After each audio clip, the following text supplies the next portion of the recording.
भाई लोग alert. Trailer आ गया है, वो भी किसी ऐसी वैसी मामूली फिल्म का नहीं, खुद रजनीकांत सर की मच अवेटेड मूवी कुली का। अब जब थलाइवा पर्दे पर वापस आते हैं तो भाई ट्रेलर नहीं घोषणा होती है। अब बवाल मचने वाला है और जैसे ही ट्रेलर आया भाई इंटरनेट का मीटर घूम गया।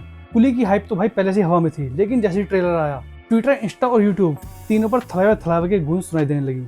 और भाई ये मूवी भी ऐसे ही नहीं आ रही है, सीधा वार 2 से भिड़ने वाली है 14 अगस्त को, यानी कि इंडिपेंडेंस डे का मौका, और थिएटर में दोनों हाथों में पटाखे फूटेंगे। अब ये टोटल आप पर डिपेंड करता है कि पहले क्या देखने जाएंगे, ऋतिक का एक्शन या रजनीकांत का मास। सबसे पहले बात करते हैं ट्रेलर की।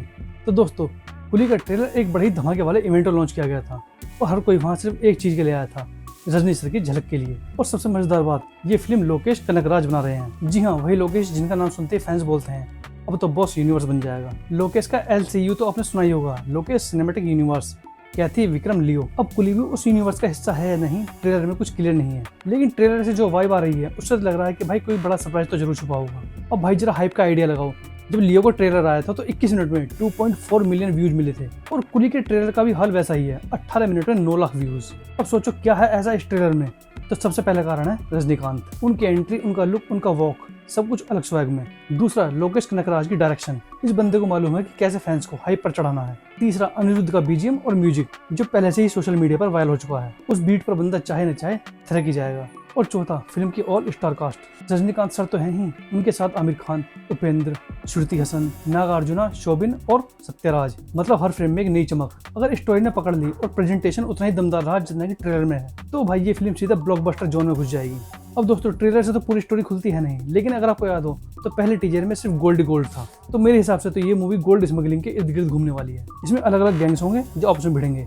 अब श्रुति हसन का रोल भी खास लग रहा है, शायद उनके पापा किसी मुसीबत में होंगे और उन्हें बचाने के लिए रजनीकांत उर्फ देवा आएगा। अब श्रुति के पापा कौन है ये ट्रेलर में डायरेक्ट नहीं बताया गया है, लेकिन मेरा शक जाता है सत्यराज पर। एक फ्रेम में वो श्रुति के साथ फैमिली टाइप एंजॉय कर रहे हैं, और एक 2.44 वाले सीन में वो किसी से भिड़ते हुए नजर आ रहे हैं। उनके हाथ में एक बैग है जो शायद एविडेंस है किसी गैंग के खिलाफ, यानी या तो वो कोई जर्नलिस्ट होंगे या फिर किसी सीक्रेट मिशन पर। अब भाई ये कोई स्पॉइलर नहीं है, मूवी तो देखी नहीं है मैंने अभी, लेकिन ट्रेलर की कटिंग देखकर इतना अंदाजा तो लगाया जा सकता है। लेकिन लोकेश के ट्रेलर का सबसे बड़ा फीचर ये होता है कि जो आप देखते हो वो मूवी का 10% ही होता है, बाकी 90% थिएटर में बम फोड़ता है। अब ट्रेलर के एंड में जो रजनीकांत का फ्रेम है ना, वो नेगेटिव फिल्टर में दिखाया गया है, और मैंने जब वो पॉजिटिव करके देखा तो एक बात समझ में आई, वो देवा यानी रजनी सर की कोई पुरानी कहानी छुपी है, और शायद डी-एजिंग का भी इस्तेमाल किया गया है। शायद फ्लैशबैक में जवान रजनीकांत देखने को मिले, और भाई उस टाइमलाइन को देखना अलग ही एक्सपीरियंस होगा। टेक्निकली इस फिल्म का प्रेजेंटेशन ट्रेलर से ही हाई क्लास लग रहा है, और लोकेश कनगराज की यही खासियत है, कंटेंट को इस तरह से पैक करना कि फैंस को एक एक फ्रेम से प्यार हो जाए। तो अब क्या, मैं तो भाई पूरी तरह से तैयार हूँ 14 अगस्त को थिएटर में कुली देखने के लिए। अब आप बताओ, पहले कुली देखोगे या वार, या दोनों को देखने के लिए अलग अलग स्लॉट बना लिए हैं। तो दोस्तों, यह था हमारे कुली ट्रेलर का रिव्यू। अगर आपको वीडियो पसंद आई हो तो वीडियो को लाइक और चैनल को सब्सक्राइब जरूर करें, और जुड़ रहे हैं हमारे साथ इस तरह की मजेदार वीडियोज़ के लिए। मिलते हैं अगली वीडियो में, तब तक के लिए